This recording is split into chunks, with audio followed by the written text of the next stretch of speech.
हरे कृष्ण। मैं विशाल बाबा। कभी कभी सोचता हूँ कि दुनिया किसने बनाई, क्यों बनाई, क्या ज़रूरत क्या थी बनाने की। कहते हैं भगवान ने बनाई, तो भगवान को किसने बनाया? जिसको भगवान ने बनाया उसको किसने बनाया? इंसान को क्यों बनाया? क्या ज़रूरत क्या थी इंसान को बनाने की? चलो बना दिया, तो पैदा क्यों किया? पैदा करने से पहले एक बार हमसे पूछ तो लेते हम पैदा होना चाहते भी कि नहीं। चलो पैदा कर भी दिया, तो हमेशा खुश क्यों नहीं रहते? खुशी के साथ साथ दुख क्यों बना दिया?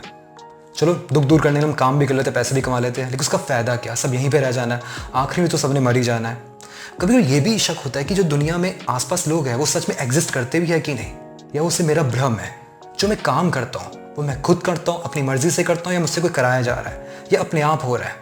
कभी मैं भगवान की पूजा करता हूँ तो मुझे भगवान पे भी, उनके वजूद पे शक होता है कि वो सच में एग्जिस्ट करते हैं कि नहीं। मैं जिसकी पूजा कर रहा हूँ उसको मैंने आज तक देखा नहीं, मैं उसको मान के बैठ गया। कभी ये भी लगता है कि मरने के बाद क्या होता है, मरने के बाद इंसान कहाँ जाता है, मरने के बाद जो मेरी आत्मा होती है उसका वजूद भी रहता है कि नहीं, या उसका हमेशा के लिए अंत हो जाता है। असलियत में मैं हूँ कौन, हु आई एम। आपको लग रहा होगा क्या मैं बकवास कर रहा हूँ। इसको कहते हैं एग्जिस्टेंशियल क्राइसिस। तो इसकी एक पॉजिटिव साइड होती है और एक नेगेटिव साइड होती है। तो पहले हम नेगेटिव साइड डिस्कस करते हैं। पहले होता क्यों है, कब होता है? जब इंसान बहुत ज़्यादा दुखी रहता है। जैसे एग्जाम्पल, किसी एग्ज़ाम में वो फेल हो जाए, किसी काम में वो अनसक्सेसफुल हो जाए, बिजनेस में बहुत ज़्यादा लॉस हो जाए, जॉब से निकाल दिया जाए, कोई ब्रेकअप हो जाए, रिलेशनशिप इशू हो जाए, या कोई अपना हो जिससे बहुत ज़्यादा प्यार करते हो वो बहुत दूर चला जाए, या उसकी डेथ हो जाए, तो फिर अपने आप से आप पूछते हो उसकी क्यों मुझे पैदा किया गया? अगर मैं पैदा ही ना हो तो मुझे ये दुख झेलना ही ना पड़ता। तो ऐसे सवाल बहुत से मन में आते हैं। कभी कभी बिल्कुल टेम्प्रेरी होते हैं, 1-2 महीने रहते हैं, लेकिन जब खुशियाँ दोबारा वापस आती है तो सवाल आना बंद हो जाते हैं, फिर आप नॉर्मल हो जाते हो। लेकिन प्रॉब्लम तब आती है कि जब एक्सेसिव हो जाए, आते ही रहे ये सवाल, काफ़ी महीनों तक आने लग गए, काफ़ी सालों तक आने लगे, तो ये एक तरीके का मेंटल डिसऑर्डर बन जाता है। अब इसमें होता क्या है, आपके मन में सवाल आते हैं, आप उसके आंसर ढूंढते हो, चलो आंसर मिल भी जाए, लेकिन सवाल आना बंद नहीं होते, सवाल आते ही रहते आते रहते हैं।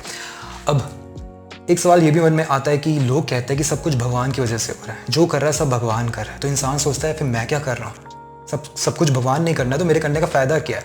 तो उसकी वजह से मन में आता है लॉस ऑफ इंटरेस्ट। लाइफ में एक इंटरेस्ट कम होने लगता है कि मैं तो कुछ कर ही नहीं रहा, और फिर उसका ऑब्जेक्टिव नहीं उसको मिलता कि जब मैंने कुछ करना ही नहीं है, मैं कुछ कर ही नहीं रहा, तो मेरा ऑब्जेक्टिव क्या है? भगवान अपने आप ही कर देगा। तो जब ऑब्जेक्टिव नहीं रहता तो इंसान का जो काम होता है वो भी छूटने लगता है, रिलेशनशिप इशू होने लगते हैं, तो दुनिया से वो काफ़ी अलग थलग रहने लगता है। दिन भर बेड पे लेटा रहता है, सोचता रहता है, और सोचते सोचते काफ़ी फैटीग, थकावट महसूस करता है, सारे दिन बिल्कुल थका थका महसूस करता है। तब ये काफ़ी लंबे समय तक चलता है, तो फिर आता है एग्जिस्टेंशियल OCD। तो फिर क्या होता है, ऑब्सेसिव थॉट आते हैं, एक ही सवाल बार बार आता है, फिर कंपल्शन बनता है कि उसका आंसर ढूंढना है। जब तक आंसर नहीं मिलता तो सेटिस्फैक्शन नहीं मिलती, फिर इस लूप में आप घूमते रहते हो, जितना निकलने की कोशिश करते हो उतना ही अंदर घुसते रहते हो। फिर उसके बाद आता है एग्जिस्टेंशियल एंजाइटी। इसमें क्या होता है, जब इंसान को किसी से बातें कर रहा हो तो उसको एकदम से सब ख्याल आता है कि जिससे मैं बात कर रहा हूँ, जो मेरे सामने बैठा है वो सच में एग्जिस्ट करता है कि नहीं, वो मेरा भ्रम तो नहीं, मैं जो भी काम कर रहा हूँ वो मैं खुद कर रहा हूँ, मुझसे कराया जा रहा है, अपने आप हो रहा है। तो इंसान को भी डर महसूस होता है कि ये क्या हो रहा है, फिर घबराहट महसूस होने लगती है, और फिर अगर लंबे समय तक चले तो फिर आखिरी में बदलता है ये डिप्रेशन। इंसान फिर बहुत दुखी रहने लगता है, सारा दिन थका थका महसूस करता है, होपलेस महसूस करता है अपनी लाइफ में, और फिर आखिर में क्या होता है, सुसाइडल थॉट आने लगते हैं। फिर सोचता है इंसान की इसमें मर ही क्यों नहीं जाता, क्या फ़ायदा जीने का, मैं तो कुछ कर ही नहीं रहा हूँ, मेरा कोई ऑब्जेक्टिव ही नहीं है। लाइफ तो बस ऐसा लगता है कि ज़बरदस्ती इंसान बना दिया, पैदा करके भेज दिया, उसको लाइफ बस बितानी है जैसे भी है, उसको कोई मकसद ही समझ नहीं आता लाइफ का। फिर वो अपने वजूद पे शक करता है, आसपास लोगों के वजूद पे शक करता है, भगवान के वजूद पे शक करता है। उसे लगता है कि मेरा कोई वजूद ही नहीं है तो मैं हूँ कौन, हु आई एम। अब इसके पॉजिटिव साइड को समझते हैं। क्या होता है जब इंसान बहुत ज़्यादा सक्सेसफुल हो, फाइनेंशियली भी ठीक हो, घर बार भी अच्छा हो, रिलेशनशिप भी बहुत अच्छा चल रहा हो, या अपनी लाइफ में बहुत ज़्यादा सेटिस्फाई हो, तो मन में सारे सवाल वही आते हैं। लेकिन क्या होता है जो नेगेटिव साइड होती है उसमें लाइफ में इंटरेस्ट काफ़ी लो होने लगता है, कम होने लगता है। लेकिन इसमें क्या होता है, लाइफ में इंटरेस्ट काफ़ी और ज़्यादा इंक्रीज होने लगता है, एक्साइटमेंट होने लगती है, और वो सब कुछ जानने का मन करता है। फिर क्या होता है, इंसान दुनिया को एक अलग तरीके से नहीं, सही नज़रिए से देखने लगता है, एज इट इज़, जैसे वो है। जैसे कॉमन एग्जाम्पल देना चाहता हूँ, आपने सुना भी हो महात्मा बुद्ध की कहानी कि महात्मा बुद्ध बहुत बड़े राजा थे, सब कुछ था उनके पास, लेकिन उनके मन में सवाल आया कि इंसान गरीब हो तब भी जीता है, अमीर हो तब भी जीता है, खुश हो तब भी जी रहा है, दुखी हो तब भी जी रहा हो, तो इंसान जी क्यों रहा है, उसका मकसद क्या है? तो यही सारे सवाल उनको परेशान करते थे, इसकी वजह से उन्होंने मेडिटेशन करना स्टार्ट की। अब मैं अपना एक्सपीरियंस भी आपसे शेयर करना चाहता हूँ कि मैंने अपनी लाइफ में दोनों पॉइंट देखे हैं। जब मैं बहुत ज़्यादा डिप्रेशन में था तो मुझे भी सारे सवाल आते थे और मैं आंसर ढूंढने की कोशिश करता था, लेकिन क्या होता है लाइफ में काफ़ी इंटरेस्ट कम होता जा रहा था। लाइफ की बिल्कुल ऐसी की तैसी हो गई थी उस समय।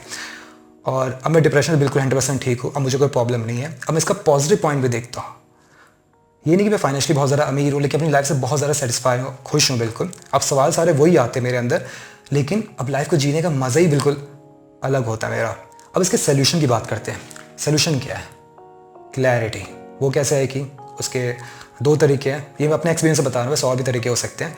पहला है कि धक्के खा के, ठोकर खा के, मुश्किलों से, जब मुश्किलों से लड़ते हैं तब सक्सेसफुल होते हैं तो इंसान को होश आता है कि मैं कर क्या रहा हूँ मैं। या मेडिटेशन से। तो मेडिटेशन नेगेटिव वाले में कैसे वर्क करती है? जब इंसान मेडिटेशन करता है उसको क्लैरिटी आती है, उसका मन काफ़ी शांत होता है। वो सोचता है कि मैं कितने आंसर ढूंढूंगा, सवाल तो कभी ख़त्म ही नहीं होंगे मेरे, एंडलेस है, इसकी कोई फिनिशिंग लाइन ही नहीं है।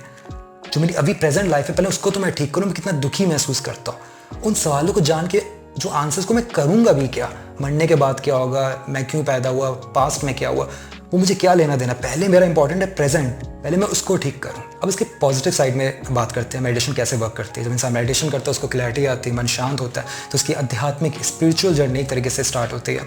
वो दुनिया को वैसे नहीं देखता जैसे वो देखना चाहता है, वो वैसे देखता है जैसे वो है। एक तरीके से अपनी लाइफ को प्रैक्टिकल तरीके से जीने लगता है। और फिर समझ में आता है कि लाइफ में कुछ भी रैंडम बेफालतू नहीं हो रहा, हर चीज़ के पीछे रीज़न होता है जो भी हो रहा है। अब जो इसका सोल्यूशन है वो मेडिटेशन मैं उनके लिए बताना चाहता हूँ जिनको एग्जिस्टेंशियल ओसीडी है। उसमें क्या होता है, इंसान आंसर ढूंढता है लेकिन सवाल कभी ख़त्म ही नहीं होते। जितना बाहर निकलने की कोशिश करता है उतना ही अंदर घुसता चला जाता है। सबसे पहले उसको ठीक करना बहुत ज़रूरी है।